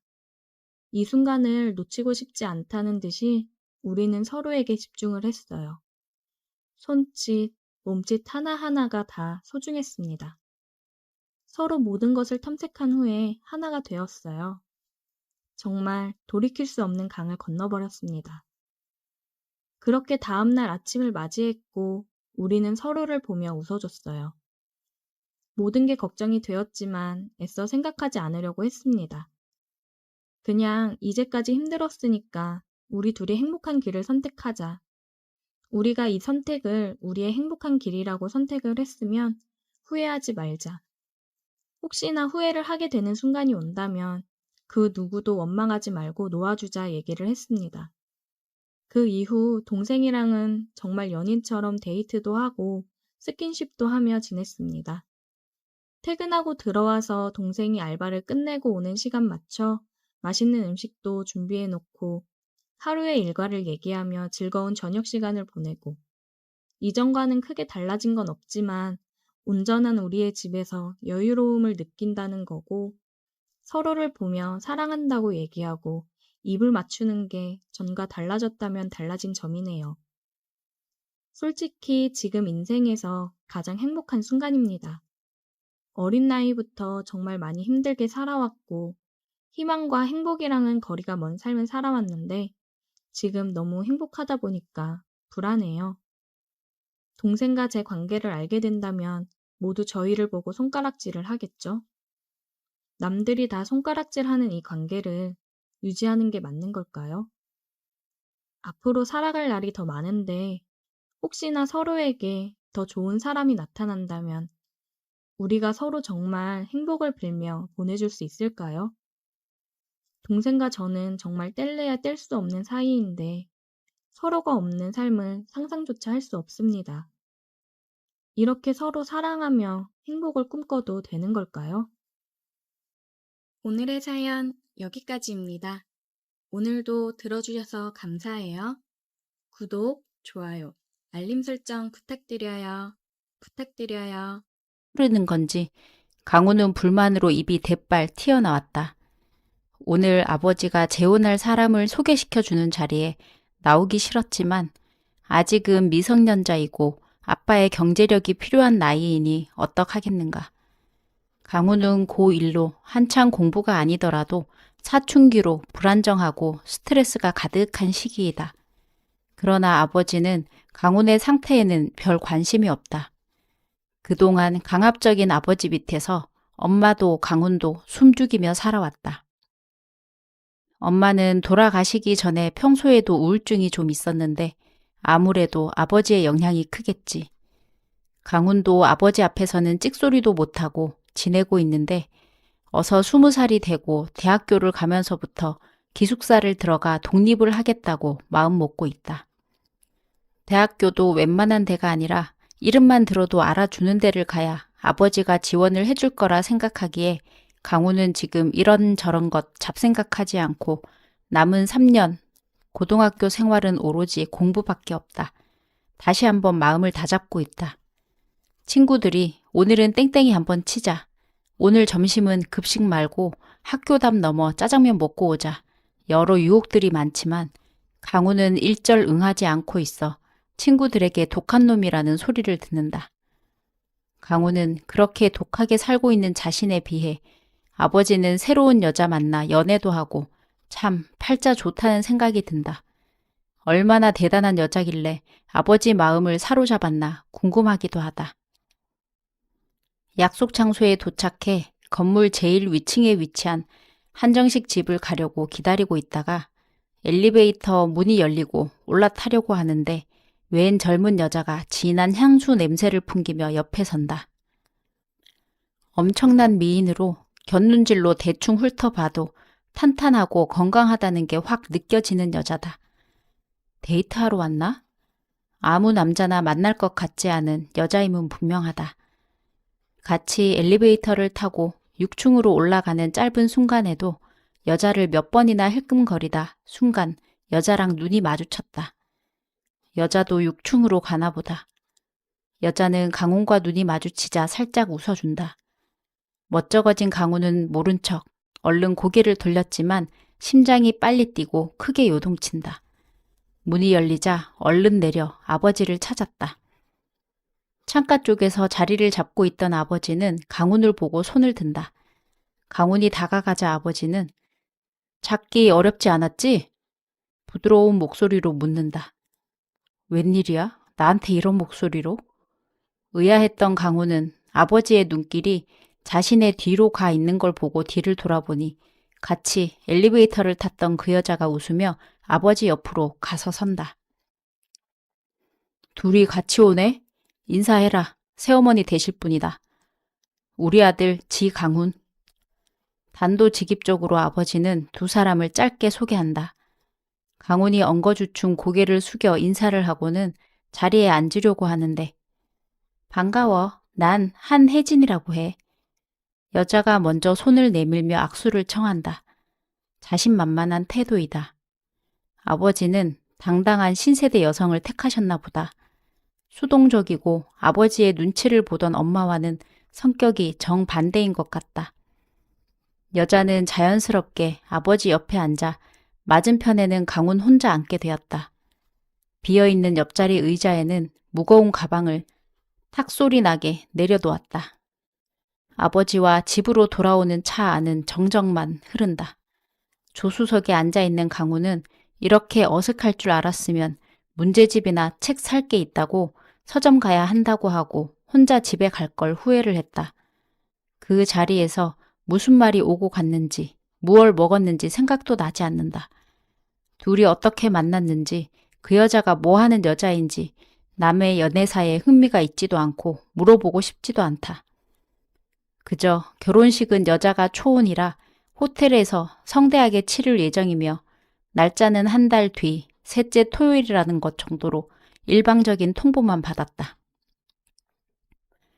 그리고 그 여자의 얼어붙은 분위기를 풀기 위한 노력의 일환으로 강훈의 학교 생활은 어떤지 친구들과 뭐하고 노냐 등을 물어보는데 우리 아버지도 관심 없는 걸 물어봐 주니 황송할 따름이었다. 대충 잘 지낸다며 둘러댔다. 필요한 게 있음 편하게 얘기해줬으면 좋겠다는 혜진의 말에 알겠다고 고개를 주걱거렸다. 말이 쉽지. 학교에서 자습하고 밤늦게나 집에 들어가야겠다. 그렇다고 혜진이 싫은 건 아니다. 새엄마라는 관계가 마음에 안 드는 거지. 솔직히 강호는 혜진에게 첫눈에 반했다. 그래서 더 피하고 싶은 것이다. 그 뒤로는 결혼식까지는 혜진과 강호는 만날 일이 없었다. 강훈도 혜진이 눈앞에 보이지 않는 이상 따로 생각나거나 하지 않아 별 신경도 쓰이지 않았다. 문제는 결혼을 하고 본격적으로 셋이서 지내게 되면서부터다. 강훈은 매일 아침 저녁으로 부딪히는 혜진을 보며 주체할 수 없는 마음의 동요를 느꼈다. 꿈에서까지 혜진이 나타나 강훈과 오붓한 시간을 보내니 깨고 나서 실물을 보면 어찌할 바를 몰랐다.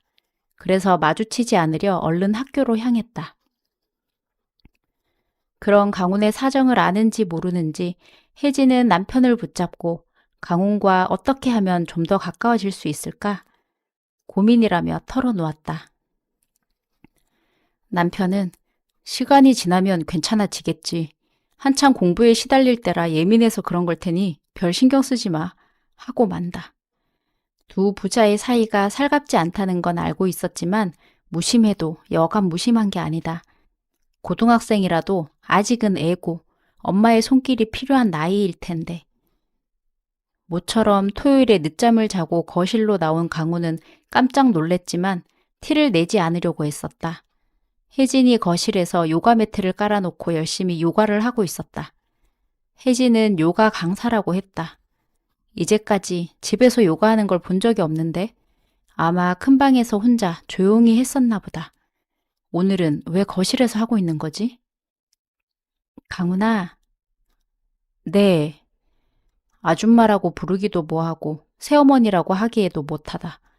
대충 얼버무리자 혜진이 강훈에게 다가오며 아침을 차려주겠다며 씻고 나오란다. 그냥 평소처럼 새벽 일찍 일어나서 독서실에 나갈걸. 어색한 기류에 숨이 막히고 밥도 목구멍으로 넘어가지 않는다. 차려줬으면 그냥 가서 운동이나 할 것이지. 왜 앞에 앉아서 남 먹는 걸 빤히 쳐다보고 있는 건지. 눈을 어디다 둬야 할지도 모르겠다. 나 오후에 백화점에 갈 일이 있어서 같이 갈 수 있을까? 아빠는 주말도 바쁘시네. 저도 공부하러 독서실 가야 돼서 어려울 것 같다는 얘기를 하려는데 내가 워낙 선택 장애가 심해서 누군가 같이 쇼핑을 가야지 아니면 하루 종일 돌아다니면서 고민만 하다 아무것도 못 사고 돌아온다니까? 바람 좀 쐴 겸 같이 가자. 내가 맛있는 거 살게. 마치 친한 친구한테 얘기하는 식이다. 결국 강우는 혜진의 부탁을 들어주기로 하고 둘은 백화점으로 향했다. 젊은 새어머니는 유쾌한 사람이었다. 강훈의 팔짱을 끼고 다니며 마음에 드는 물건이 있으면 어때? 나한테 어울려? 물어보고 입어보기도 하고 마치 여자친구가 있다면 이런 느낌일 것 같다. 처음에는 팔짱 끼고 다니는 게 어색해 피하려고 했지만 새어머니가 자연스럽게 행동하는데 강훈만 신경 쓰면 촌스럽고 어리게 보일까봐 일부러 아무렇지 않게 행동했다. 혜진은 매장을 몇 군데 돌며 집안 살림에 필요한 몇 가지 조리 도구도 사고 강훈의 옷과 운동화도 사줬다.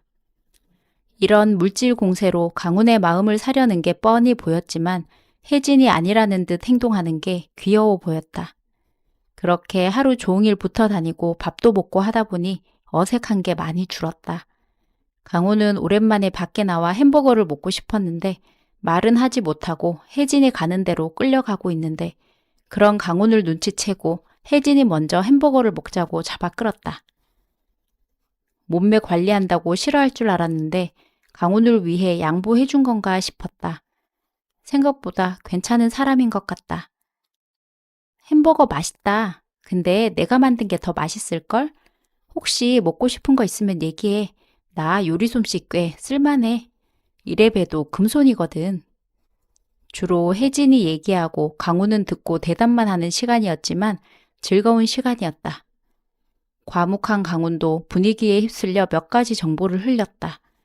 밥보다는 여러 가지 군것질거리를 좋아한다고 하니 그날부터 틈만 나면 혜진은 이것저것 간식을 만들어주며 자연스럽게 강훈의 방에도 계속 들락날락하게 되었다.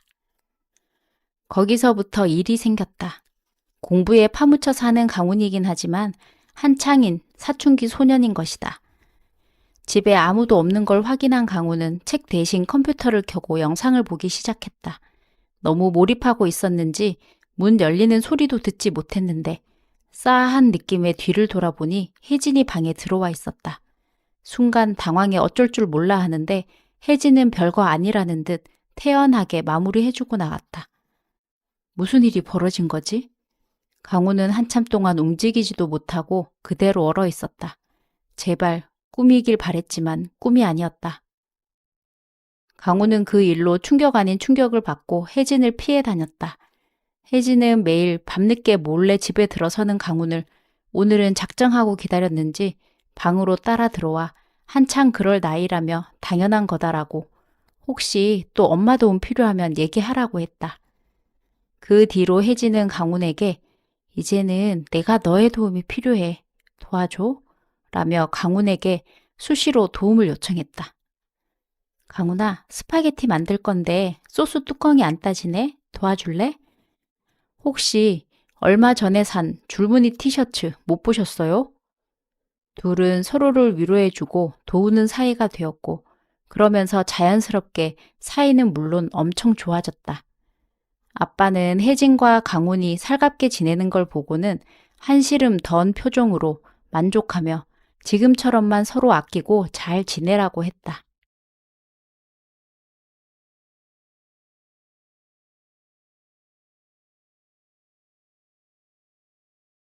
오늘의 사연 시작합니다. 안녕하세요. 저는 은행에 다니는 30대 여자입니다. 아직 결혼은 안 했고 솔로예요. 얼마 전 회사를 다니면서 있었던 일 때문에 너무 힘이 들어서 어디라도 털어놔야 될 것 같아서 이렇게 글을 적어보네요. 한 2달 전부터 저희 지점에 자주 오는 고객이 있었습니다. 나이는 40초 되는 남자인데 돈이 많은 고객이라 저희 지점 VIP입니다. 예금도 몇십억씩 넣고 보험 상품도 있는데 몇 개씩 가입하고 지점 입장에서는 완전 VIP 중에도 VIP죠. 최근 이쪽으로 이사를 온 건지 2달 전부터 저희 지점이랑 거래를 했습니다. 제가 대부분 응대를 했는데 항상 올 때마다 웃기지도 않은 농담을 하고 굉장히 껄떡대는 느낌을 받고 그랬었어요. 그래서 응대를 할 때마다 조금 불편했습니다. 문을 열고 들어오면 아, 저 인간 또 왔네. 이러면서 속마음과는 다르게 웃는 얼굴로 맞이하고는 했어요. 그런데 시간이 지날수록 점점 도가 지나치더라고요. 미주 씨, 오늘 일 끝나고 뭐해요? 네? 아, 저 오늘 친구랑 약속 있어서 저녁 먹으러 가요. 남자? 아니요, 그냥 여자인 친구예요. 에이, 남자죠? 아니에요. 미주 씨 남창 엄청 많을 것 같은데. 친구랑 남자들 꼬시러 가는 건가? 네? 그게 무슨 말씀이세요? 말씀이 지나치시네요. 에이, 농담, 농담. 미주 씨 화난 거 아니죠? 네, 아니에요. 처리 다 됐습니다. 조심히 가세요. 미주 씨 기분 풀고요. 내일 또 올게요. 네, 안녕히 가세요. 매번 와서 시덥지 않은 소리를 해대면서 갔어요. 자꾸 ATM기에서 충분히 빠르게 업무 처리가 가능하고 정말 작은 입금액들을 나눠서 매일 가지고 오더라고요. 그렇게 한참을 앉아서 쓸데없는 말을 하고 갑니다. 매번 팀장님한테 어떻게 좀 해달라고 눈치를 보내고는 하는데 그냥 다들 무시해요. 괜히 심기 건드렸다가 거래 끊기면 손해니까요. 그냥 저보고 참으라고 하더라고요. 미주씨, 오늘은 뭐해요? 아, 저 오늘 너무 피곤해서 집에 일찍 들어가서 쉬려고요. 내가 피로 싹 풀리게 해줄 수 있는데. 오늘 나랑 저녁 먹을래요? 아니요, 죄송해요. 제가 너무 피곤해서요. 아, 거참 미주 씨 너무 튕기시네. 한두 번도 아니고 밥 한 번 먹어주는 게 그렇게 힘들어요? 사적으로 고객님들이랑은 거리를 두는 게 맞다고 생각을 해서요. 죄송합니다. 뭐 그리 대단하다고 고객이랑 거리를 둬? 기분 나쁘네. 맨날 이 남자, 저 남자, 다른 남자들 만나고 다닐 거 아니야. 그거랑 나랑 같이 저녁 먹는 거랑 뭐가 다르다고 이렇게 정색을 하면서 말해? 고객님, 죄송하지만 저번에도 말씀드렸잖아요. 말 좀 가려가며 해주세요. 저 그렇게 남자들 막 만나고 다니는 사람 아니고요. 고객님이랑 따로 저녁 먹을 생각 없습니다. 업무 처리 끝났으니 이만 가주세요. 다른 고객님 기다리셔서요. 말하는 거 봐라. 이쁘다 이쁘다 해주니까 말하는 싸가지 보소. 내가 거래 끊는다고 하면 너 어떡할래? 그때도 이렇게 당당하고 싸가지 없게 네가 나한테 얘기할 수 있을 것 같아? 고객님, 진정하시고요. 야, 여기 상무 나오라 그래. 직원 교육을 이따위로 하는 게 말이 돼? 뒤쪽에 있던 상무님이 와서 고객을 데리고 VIP실로 가더라고요. 옆에 있는 언니는 너무 마음 쓰지 말라고 화장실이라도 잠깐 갔다 오라고 했습니다. 저는 너무 당황스럽고 짜증이 나서 화장실에 가 손을 씻고 마음을 진정시키고 있었어요. 그리고 다시 창구에 앉아서 고객을 응대했고 한참을 들어가서 얘기하고 나와서는 제가 있는 쪽을 쳐다보며 비웃으며 나가더군요. 비웃는 그 얼굴을 보는데 기분이 더러워졌습니다. 업무가 끝나고 다들 퇴근시키고 상무님이 저를 VIP실로 들어오라고 불렀어요. 이미주 씨, 왜 괜히 사람 심기를 건드려서 일을 이 지경으로 만들어? 어? 상무님, 그게 아니라 제가 몇 번이나 말씀드렸잖아요. 매번 선 넘는 말들 한다고요. 그 몇 마디 한 게 뭐 그리 기분 나쁘다고 그래, 어? 그 사람이 예금 얼마나 넣었는지 알잖아. 그거 당장 뺀다고 난리야. 보험도 다 해지한다고 하고. 그러면 우리 손해가 얼만지나 알아? 사람이 왜 이렇게 생각이 짧아.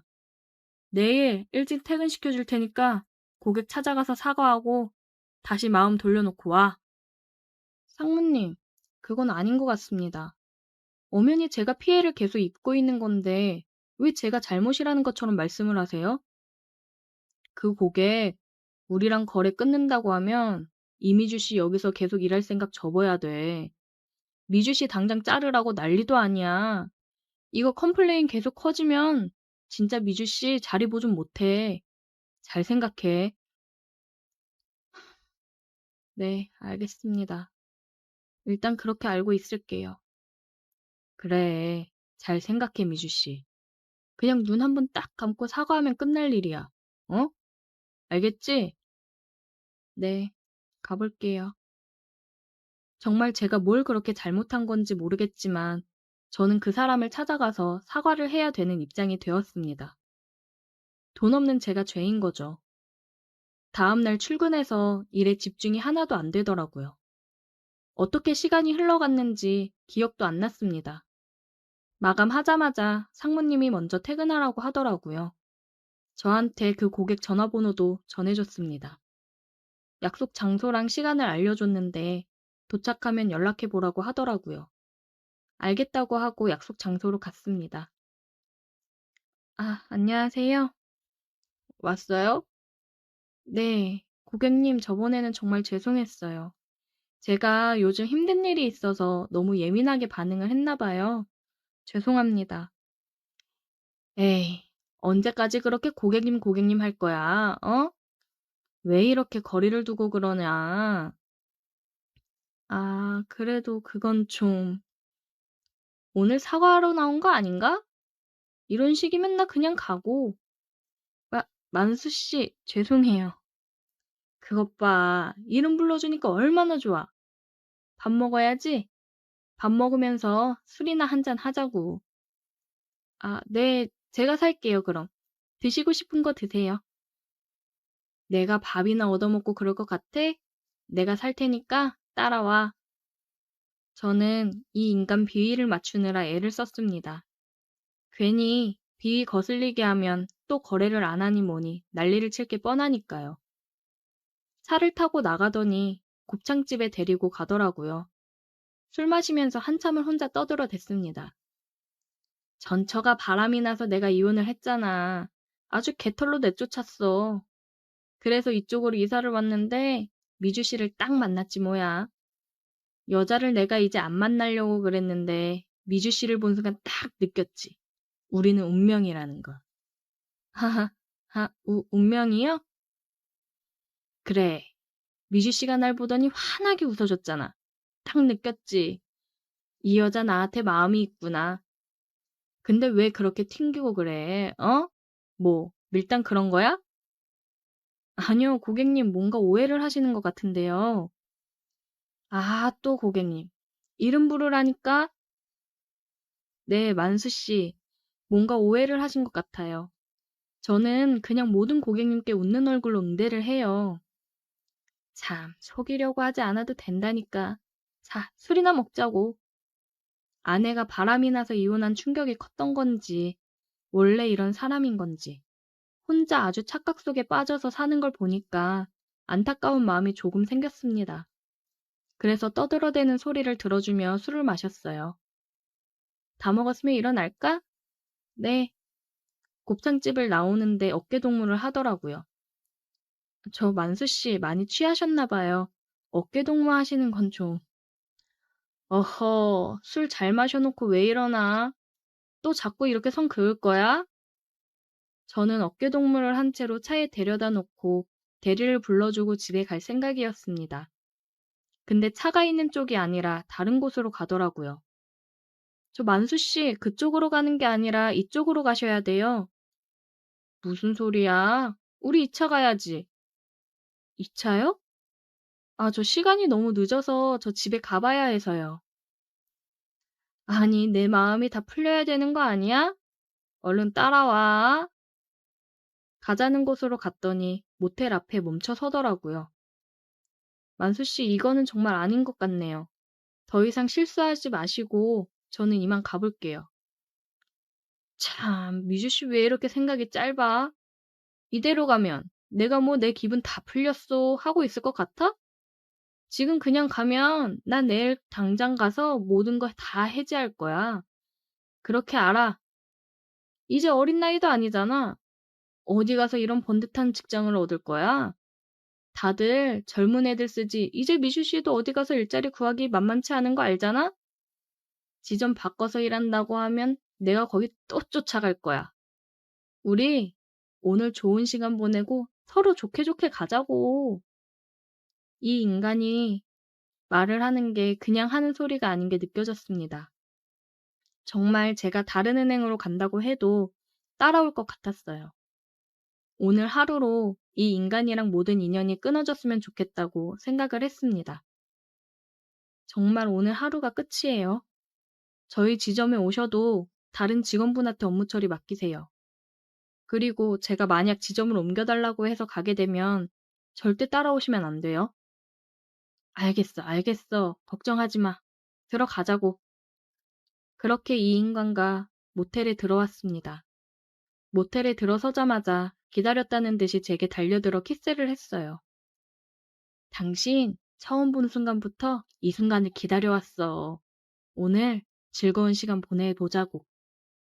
그렇게 악몽 같은 시간이 흐르고 체력을 다 써서 지친 건지 뻗더라고요. 저는 바로 그곳을 빠져나와 집으로 갔습니다. 집으로 가는 택시 안에서 울었어요. 택시 기사님이 걱정스레 묻더라고요. 무슨 일 있냐고요. 저는 아무 일도 아니라고 얘기하고 집 앞에 도착할 때까지 숨죽여 울었습니다. 다음 날 출근을 하니 상무가 불러서 갔더니 어제 사과 잘 받았다며 연락을 했다고 하더라고요. 수고했다고 얘기를 했습니다.